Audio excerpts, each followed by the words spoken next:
സങ്കീർത്തനം 51. ദാവീദ് പാപം ചെയ്തു. നമ്മളും ജീവിതത്തിൻ്റെ ഇന്നലകളിൽ പാപം ചെയ്തിട്ടുള്ളവരാണ്. പാപത്തോടുള്ള ചായ്വുള്ളവരാണ്. നമ്മൾ വിചാരിക്കുന്നതിനേക്കാളും കഠിനമാണ് പാപത്തിൻ്റെ സ്വാധീനം. നമ്മൾ സ്വപ്നം കാണുന്നതിനേക്കാളും ഉപരി തിന്മ പാപത്തിന് നമ്മുടെ ജീവിതത്തിൽ കൊണ്ടുവരാൻ പറ്റും. നമ്മൾ വളരെ ലാഘവത്തോടെ എടുത്ത് ചെയ്യുന്ന പല പാപങ്ങളും നമ്മുടെ ആത്മരക്ഷയെ അപകടത്തിലാക്കുമെന്ന് ദൈവത്തിൻ്റെ വചനം നമ്മളെ ഓർമ്മിപ്പിക്കുന്നുണ്ടല്ലോ. സങ്കീർത്തകനായ ദാവീദിന് തെറ്റുപറ്റി. ആദ്യം ചെയ്ത തെറ്റൊരു കണ്ണിന്റെ പാപമാണ്, ചെറിയ പാപമാണ്. കണ്ണുകളെ പാപത്തിന് വിട്ടുകൊടുത്തു. അവസാനം അത് സ്വാർത്ഥതയായിട്ട് മാറി, അവിശ്വസ്തതയായിട്ട് മാറി, വ്യഭിചാരത്തിലെത്തിച്ചു. അതിനെ മറച്ചു പിടിക്കാൻ ഉപരിപാപങ്ങളിലേക്ക്, കൊലപാതകത്തിലേക്ക് വരെ ദാവീദെത്തി. മക്കളെ, അതുകൊണ്ട് വളരെ നിസ്സാരമെന്ന് തോന്നുന്ന കണ്ണുകളിലൂടെ കടന്നു വന്ന പാപം ഒരുവന്റെ ആത്മരക്ഷ അപകടത്തിലാക്കുന്ന പാപത്തിലേക്ക് എത്തിക്കാൻ പറ്റുമെങ്കിൽ, വളരെ നിസ്സാരമെന്ന് നമുക്ക് തോന്നുന്ന, ചെറുതെന്ന് തോന്നുന്ന, വല്ലപ്പോഴുള്ളതല്ലേ, വല്ലപ്പോഴല്ലേ ഞാൻ മദ്യപിക്കാറുള്ളൂ, വല്ലപ്പോഴല്ലേ കുടിക്കാറുള്ളൂ, വല്ലപ്പോഴല്ലേ പാപം ചെയ്യാറുള്ളൂ, വല്ലപ്പോഴല്ലേ അവിശ്വസ്തത കാണിക്കാറുള്ളൂ, വല്ലപ്പോഴല്ലേ ശരീരത്തിന്റെ വിശുദ്ധിക്ക് വിരുദ്ധമായ പാപം ചെയ്യാറുള്ളൂ, വല്ലപ്പോഴല്ലേ ബ്ലൂ ഫിലിം കാണാറുള്ളൂ എന്നൊന്നും നമ്മൾ പറയരുത്. കാരണം ചെറിയ പാപങ്ങൾ വലിയ പാപങ്ങളിലേക്കുള്ള വാതിലാണ്. നമ്മെ നിസ്സാരമായിട്ട് കാണാൻ പറ്റില്ല. ഒരിക്കലും ഒരു പാപത്തെയും നമ്മൾ നിസ്സാരവൽക്കരിക്കരുത്. അത് തന്നെ പാപമാണ്. ഒരു പാപത്തെയും വില കുറഞ്ഞ് കാണരുത്. പല പാപങ്ങളും നമ്മളെ വൻ പാപങ്ങളിലേക്ക് എത്തിക്കും. അങ്ങനെ ദാവീദ് ഒരു വ്യക്തി ചെയ്യാൻ പറ്റുന്ന എല്ലാ അടിസ്ഥാന തിന്മകളിലും പാപത്തിലും മുഴുകി ജീവിക്കാൻ തുടങ്ങി. അവസാനം പ്രവാചകനെ അയച്ചിട്ട് പറഞ്ഞു, മോനെ, നീ പൊക്കൊണ്ടിരിക്കുന്ന വഴി പാപത്തിന്റെ വഴിയാ. പിന്നെ ദാവീദ് ചെയ്തതാണ് 51-ാമത്തെ സങ്കീർത്തനം. ദാവീദ് എന്നാ ചെയ്തെന്നറിയാവോ? എന്റെ അതിക്രമങ്ങൾ ഞാൻ അറിയുന്നു. സങ്കീർത്തകൻ പറയുക, ദാവീദ് പറയും, ദൈവമേ, എന്റെ അതിക്രമങ്ങൾ ഞാൻ അറിയുന്നു. എന്റെ പാപം എപ്പോഴും എന്റെ കൺമുൻപിലുണ്ട്. അങ്ങേക്കെതിരായി, അങ്ങേക്ക് മാത്രമെതിരായി ഞാൻ പാപം ചെയ്തു. അങ്ങയുടെ മുമ്പിൽ ഞാൻ തിന്മ പ്രവർത്തിച്ചു. അതുകൊണ്ട് അങ്ങയുടെ വിധി നിർണയത്തിൽ അങ്ങ് നീതിയുക്തനാണ്. അങ്ങയുടെ വിധിവാചകം കുറ്റമറ്റതാണ്. 9 മുതലുള്ള വചനങ്ങളില്, 7 മുതലുള്ള വചനങ്ങളില് സങ്കീർത്തകൻ പറയാണ്, ഹീസോപ്പ് കൊണ്ട് എന്നെ പവിത്രീകരിക്കണമേ, ഞാൻ നിർമ്മലനാകും, എന്നെ കഴുകണമേ, ഞാൻ മഞ്ഞിനേക്കാൾ വെണ്മയുള്ളവനാകും, എന്നെ സന്തോഷഭരിതനാക്കണമേ. അവിടുന്ന് തകർത്ത എന്റെ അസ്ഥികൾ ആനന്ദിക്കട്ടെ. പാപം മൂലം തകർന്നു പോയ എന്റെ അസ്ഥികൾ ഇന്ന് ആനന്ദിക്കട്ടെ. സൗഖ്യപ്പെടാൻ പോവാണ്. എന്റെ പാപങ്ങളിൽ നിന്നും മുഖം മറക്കരുതേ, മുഖം മറയ്ക്കണമേ. എന്റെ അകൃത്യങ്ങൾ മായ്ച്ചു കളയണമേ. ദൈവമേ, നിർമ്മലമായ ഹൃദയം എന്നിൽ സൃഷ്ടിക്കണമേ. അചഞ്ചലമായ ഒരു നവചൈതന്യം എന്നിൽ നിക്ഷേപിക്കണമേ. നിർമ്മലമായ ഒരു ഹൃദയം എനിക്ക് തരണമേ. പാപരഹിതമായ ഒരു ഹൃദയം, കാപട്യമില്ലാത്തൊരു ഹൃദയം, അഹന്തയില്ലാത്തൊരു ഹൃദയം, സ്വാർത്ഥതയില്ലാത്തൊരു ഹൃദയം, ആസക്തികളാൽ കലുഷിതമല്ലാത്ത ഒരു ഹൃദയം, പരിശുദ്ധ സ്നേഹത്തിന്റെ ഉടമയായിരിക്കുന്ന ഒരു ഹൃദയം എനിക്ക് തരണമേ. മക്കളെ, സങ്കീർത്തകനോട് ചേർന്നൊന്ന് പ്രാർത്ഥിക്കേ. നീ മാത്രമല്ല, നിന്റെ കുടുംബം ഇന്ന് അനുഗ്രഹിക്കപ്പെടും. നിന്റെ തലമുറകൾ അടക്കം അനുഗ്രഹിക്കപ്പെടും. അബ്രാഹത്തോട് കർത്താവ് പറഞ്ഞില്ലേ, മോനെ, ഞാൻ നിന്നെ അനുഗ്രഹിക്കും, നീ ഒരു അനുഗ്രഹമായിട്ട് മാറും. നമ്മൾ അനുഗ്രഹിക്കപ്പെടാൻ പ്രത്യേകിച്ച് വലിയ കാര്യങ്ങളൊന്നും ചെയ്യണ്ട. നമ്മൾ ചെയ്തു കൂട്ടുന്ന കാര്യങ്ങളിലല്ല നമ്മൾ അനുഗ്രഹിക്കപ്പെടുന്നത്. ദൈവത്തോടുള്ള ബന്ധം പുനഃസ്ഥാപിക്കപ്പെടുന്നിടത്താണ് നമ്മൾ അനുഗ്രഹിക്കപ്പെടുന്നത്. അതിനേക വഴിയേ ഉള്ളൂ. മോനെ, പാപത്തെ ഉപേക്ഷിക്കുക, പാപരഹിത ജീവിതം നയിക്കുക, പാപത്തെ ഓർത്ത് അനുതപിക്കുക, പാപത്തിന് പരിഹാരം ചെയ്യുക.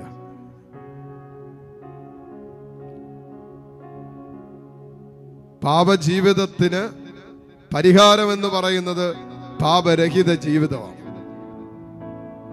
പാപരഹിത ജീവിതമാണ് അതിന്റെ പരിഹാരം. ഇന്നലകളിൽ പാപം ചെയ്ത് ജീവിച്ചോ, അതിന് പരിഹാരം എങ്ങനെ ചെയ്യുന്നത്?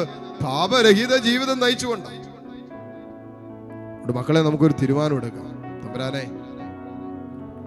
ഒത്തിരി പാപങ്ങളിൽ വീണു പോയിട്ടുണ്ട്, ചെറുതും വലുതുമായ പാപങ്ങൾ. എൻ്റെ ശരീരം നിയന്ത്രിച്ചിടങ്ങളിലേക്ക് ഞാൻ പോയിട്ടുണ്ട്. എൻ്റെ മനസ്സ് പ്രേരണ തന്ന പാപത്തിന്റെ വഴികളിൽ ഞാൻ സഞ്ചരിച്ചിട്ടുണ്ട്. എൻ്റെ സ്വകാര്യ ജീവിതത്തിൽ പലവിധ പാപങ്ങളും ഞാൻ ഇന്നും താലോലിക്കുന്നുണ്ട്. ആരും അറിയാതെ, ആരും കാണാതെ, എല്ലാവരുടെ മുമ്പിൽ മാനിയായൊക്കെ ഞാൻ നടക്കുമ്പോൾ എനിക്കറിയാം എൻ്റെ ഉള്ളിൽ എനിക്കിന്നും പാപത്തോടുള്ള ചില ചായ്വുകളുണ്ട്. എൻ്റെ കണ്ണുകളെ എനിക്ക് നിയന്ത്രിക്കാൻ പറ്റണില്ല. എൻ്റെ ഹൃദയത്തിന്റെ ചില ഭാവനകള് പാപത്തിന്റെ ഭാവനകളാണെന്നും, എന്തിനേറെ എൻ്റെ സ്വപ്നങ്ങളിൽ പലതും ഇന്ന് പാപത്തിന്റെ സ്വപ്നങ്ങളാണ് അരങ്ങേറിക്കൊണ്ടിരിക്കുന്നത്. കർത്താവേ, നീ എന്നെ വിശുദ്ധീകരിക്കാൻ പറ. നിർമ്മലമായൊരു ഹൃദയം എനിക്ക് തരാൻ പറ. വേറൊന്നിനും വേണ്ടി മക്കളെ പ്രാർത്ഥിക്കണ്ട. പാപത്തെ ഉപേക്ഷിച്ച് പാപരഹിത ജീവിതം നയിച്ച് തമ്പുരാനെ, നിർമ്മലമായൊരു ഹൃദയം എനിക്ക് തരാൻ പറ.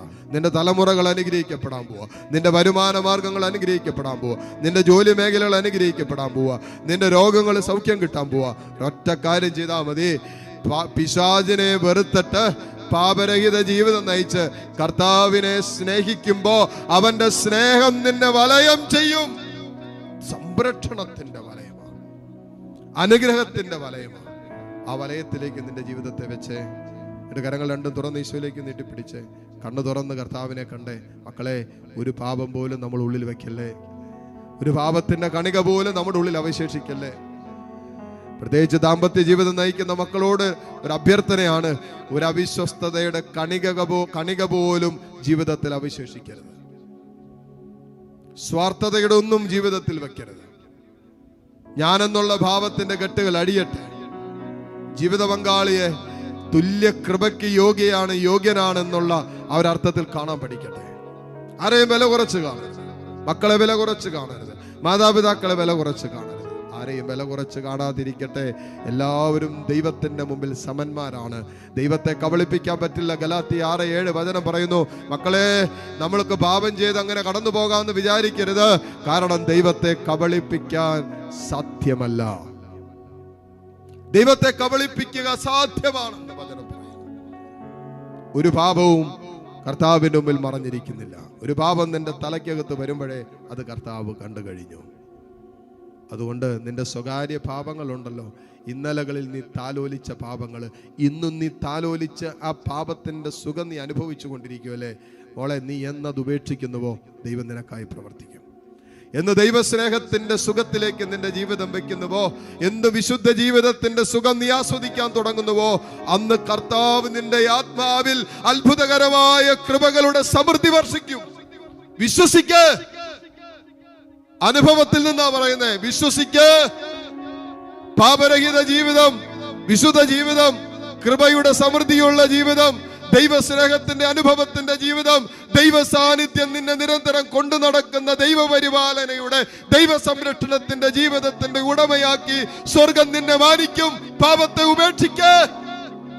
നാവ് കൊണ്ടുപോലും ഒരു പാപം ചെയ്യരുതേ എന്ന് പ്രഭാതത്തിൽ എഴുന്നേൽക്കുമ്പോഴേ പ്രാർത്ഥിക്ക്. കർത്താവേ, ഒരു വ്യർത്ഥവാക്ക് പോലും എന്റെ നാവിൽ നിന്ന് വരാതിരിക്കാൻ. വ്യർത്ഥവാക്കിന് കണക്ക് കൊടുക്കേണ്ടി വരുമെന്ന് നീ പറഞ്ഞല്ലോ.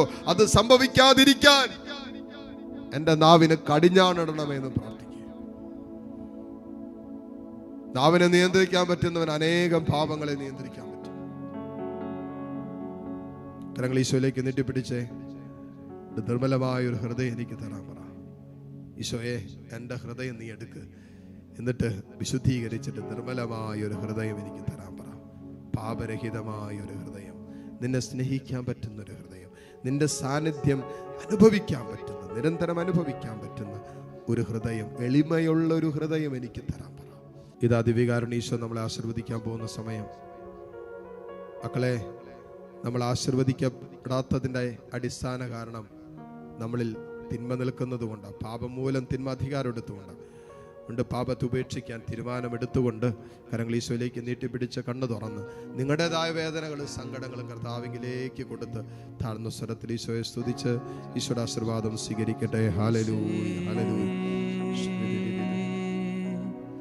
ആരാധന യേശുവേ, ആരാധന